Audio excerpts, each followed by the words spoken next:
bit. You've been sitting for quite a while. It's really a thrill to be here, and I appreciate being invited and have enjoyed the weekend with you. It's kind of amazing being last of the presenters because I could kind of say ditto to everything that you've heard. My thunder has been stolen just about every time somebody's come up and spoken. The open school, and you're going to get a little handout, it's just a linear attempt at talking about global school, and there's so many things missing I'll probably have to go back and put some things together for you. And then I do have another, also a video for you to watch concerning our high school program. I think the issue, as I've listened for you here, is going to be whether or not you want to change what you're doing or create an option. And I really think that's the crux. And the open school was created as an option. In 1970, parents petitioned the school board for a really different way of educating children. And when I talk to parents, or when I used to talk to parents as they came into our school looking at our program, I said, you know, what you really need to understand is your own philosophy, what you believe about education. Do you see your children as vessels to be filled, or do you see them to be fires to be lit? And Jeffco Open sets fires. We're not one of those schools that tries to fill kids up from external sources. So you have the short brief history here. Started as a pilot elementary school. In fact, it's several different elementary schools all over our county. And Jefferson County is just west of Denver. It's a suburb that includes urban and mountain, well, foothills, kind of like what you have around here. Not really mountains, but urban and foothill communities. 5 different municipalities within the school district, and 90,000 students currently. 143 conventional schools, or 143 district schools, and 9 charter schools at this point, with another 2 on the way for next year. So in 1973, long before charters, Jefferson County wrote a charter with Jefferson County Open School, and it was then called Open Living School, and located it in Evergreen, which is up in the mountains, and began adding. We grew the school, and again, I think that's another trend you've heard over and over. We grew the school until we started a high school, and that piloted in 1975 and became reality in 1978, and the district immediately split the schools. We were a K-12 campus up on Evergreen, and they moved the K-8 program down to Tanglewood, which is in the flats, and left Mountain Open High School up in the hills. And that was very interesting because for the next 10, 11 years, those 2 schools developed differently. And then budget cuts, 10 years later, threw the 2 schools together down in Lakewood, down in the flats, as a K-12 school, pre-K-12 actually, in an old, one of the old original schools of Lakewood, one of the cities. So, and you'll see that on the video. It's a wonderful, wonderful school.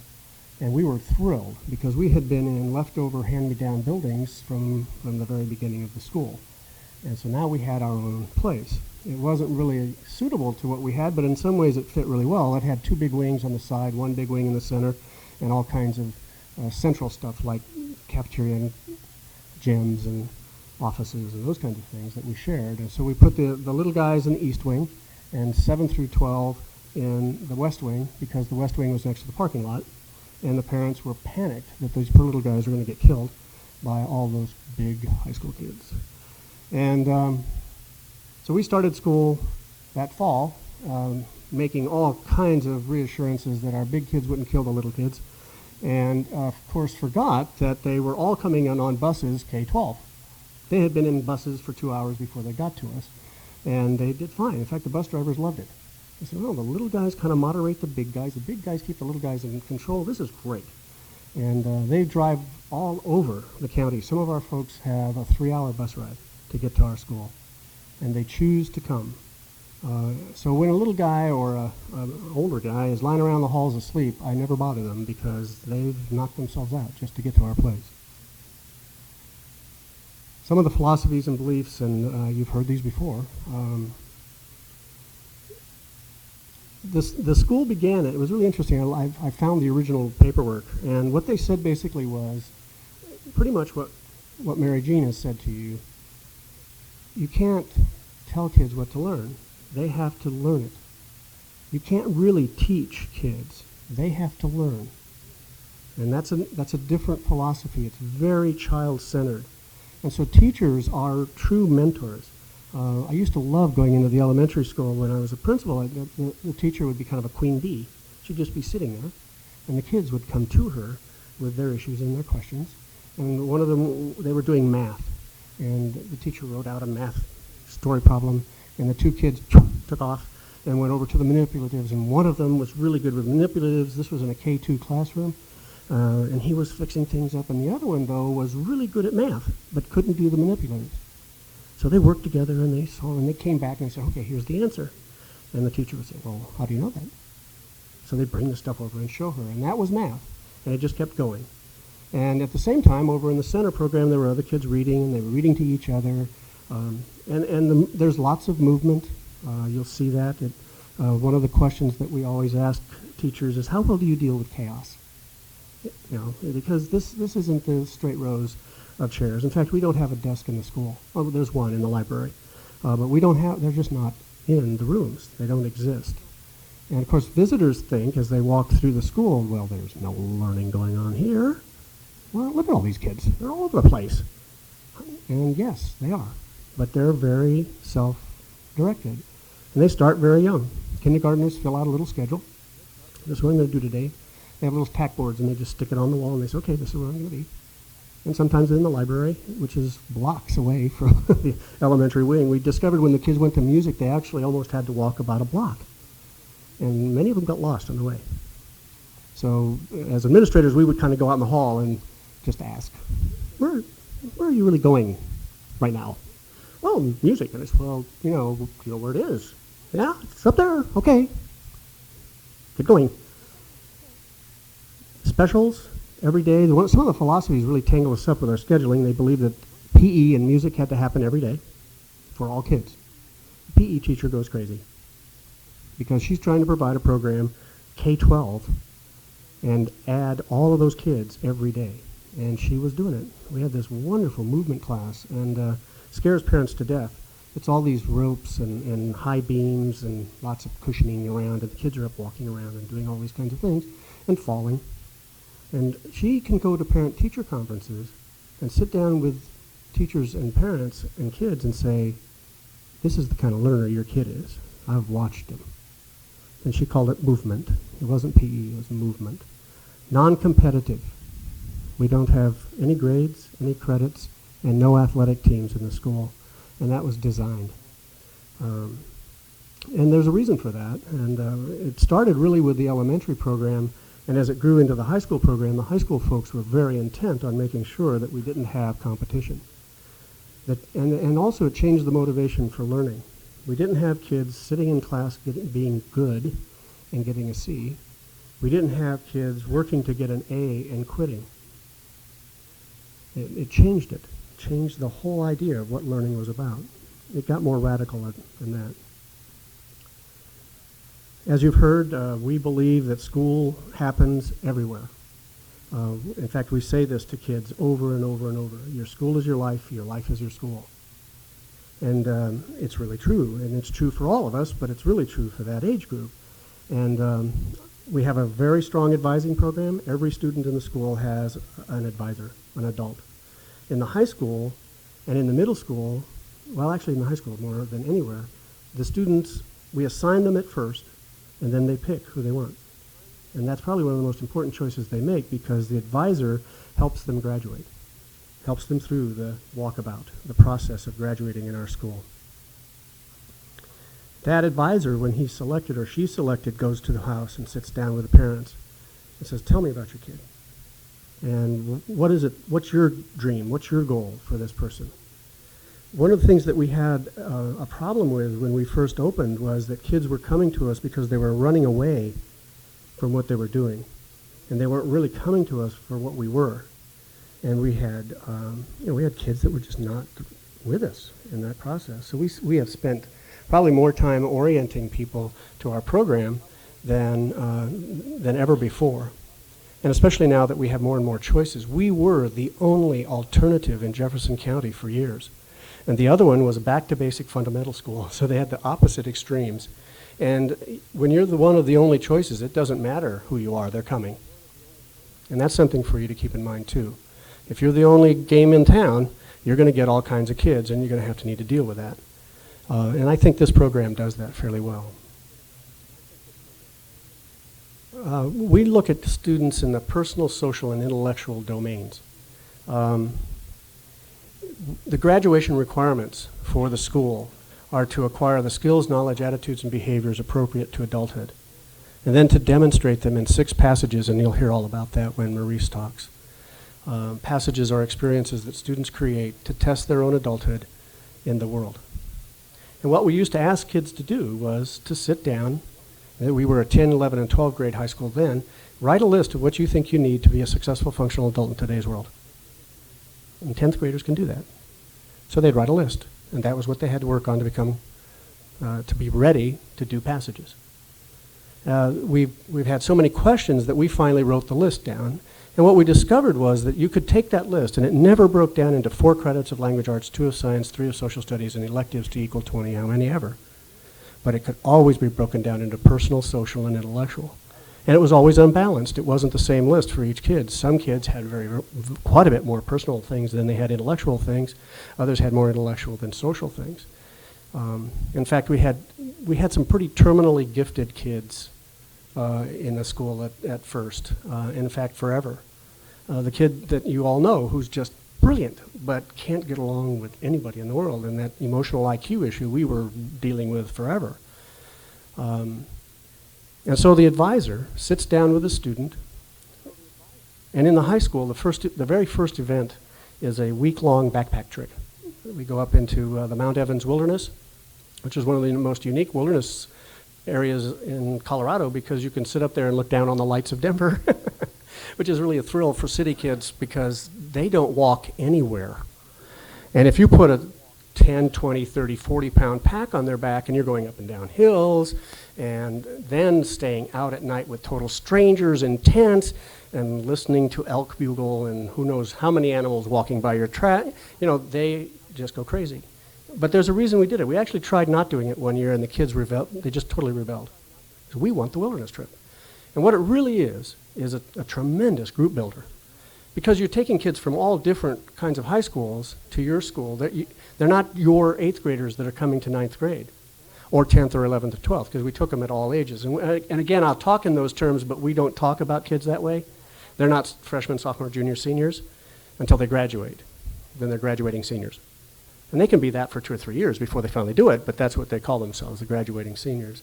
So these very beginners, and that's what we call them, beginners, take the wilderness trip. They plan for 3 days and they're in the woods for 4 days with one staff, usually their advisor. And that really links them. And what it does is it's a microcosm of our school. You see an adult as a real person. You're in school, out in the woods. You're learning lots, probably not out of a book. In fact, for sure not. Personal and social stuff forever. It's very stressful. It's hard to do, very challenging for most of the kids in almost any way. I mean, personally and socially for sure. I'm going to be with these people I don't even like, I don't know. I don't think I can walk that far. All those issues that are in their heads. It's like life. You have to keep going. Left, right, let's go. Keep going up the hill, down the hill. And sometimes there's lots of surprises. The trips are kind of like primitive. We have the year that we had the snowstorm.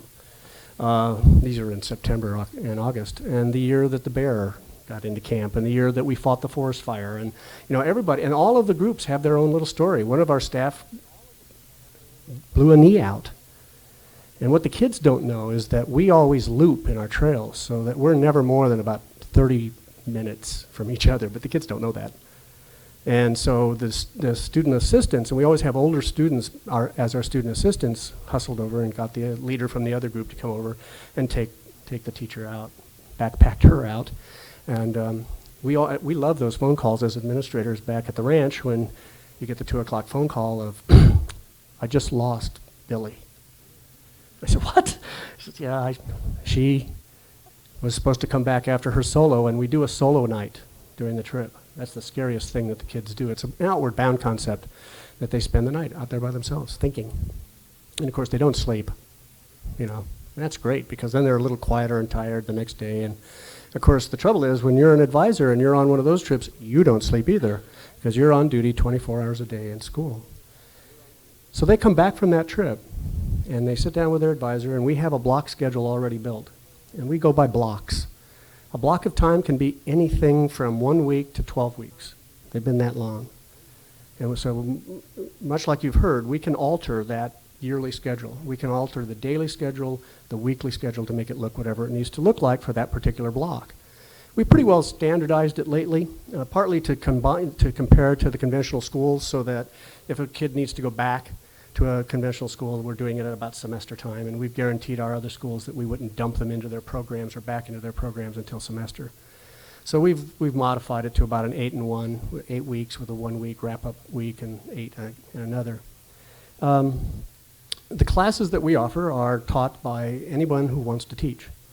So our students teach, our staff teaches, our student teachers teach, of course, community people teach, our custodians have taught, our cooks have taught. Anyone who wants to teach a class can teach a class. And anyone can take any class. We had some 5th graders come up to a high school geography class. We've had kids in the high school go down and teach in the elementary level. And we are K-12, that's what's nice about being K-12 all over the place. It's a very friendly environment. The kids call it a comfortable, safe environment because kids don't learn unless they feel safe. We know that. And we spend a lot of time, and we finally simplified it enough for the really young kids. Take care of the littler ones. And so the kindergartners take care of the preschoolers. They have to look after them. And everybody up the row. And I really knew that worked when I was out on bus duty one afternoon, and this high school girl goes right by me and over to the east wing and grabs this little girl and brings her and puts her on her bus, and it's not even her bus. I said, is this your sister? Or he said, no, I just heard her at lunch. She was talking about being worried about not getting in the bus, so I'm just going to help her. And she did that for about 4 weeks until the little gal could figure out where she needed to be when she came downstairs to get on which bus. Because we have 10 buses lined up in front of our school at the end of the day because we're the transfer point for all of the alternative schools in Jeffco. So they bring all the kids from all the other schools and they get off and switch buses, and it's just this, amazing thing that happens right in front of our school. And our kids are just really nice and cool, and the kids from the fundamental school who have been sitting still all day, they get off the bus and explode. They're everywhere. They're running and throwing things at each other, and I just, and our kids and our staff just kind of look at them, going by, and they say, wow, good, I hope they get this all out before they get on the bus. It's going to be a mess on the way home. Self-directed learning is one of the goals. In fact, the goal of the school, there's many, but one of them is to create successful functional adults to today's world. That's the goal.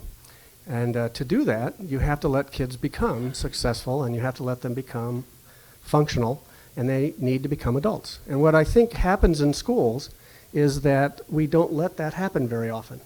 Oh, we pretend, I think. We say, oh, you're in student council, so you're a leader. And of course, we let them decide if there's the pop machines on. Self-direction and adulthood are closely linked. You know that in your own life. And of course, you'll see the video here about passages. Passages are those steps into adulthood that students need to make in order to prove that they have the skills, knowledge, attitudes, and behaviors appropriate to adulthood, and if they're ready to take the next step.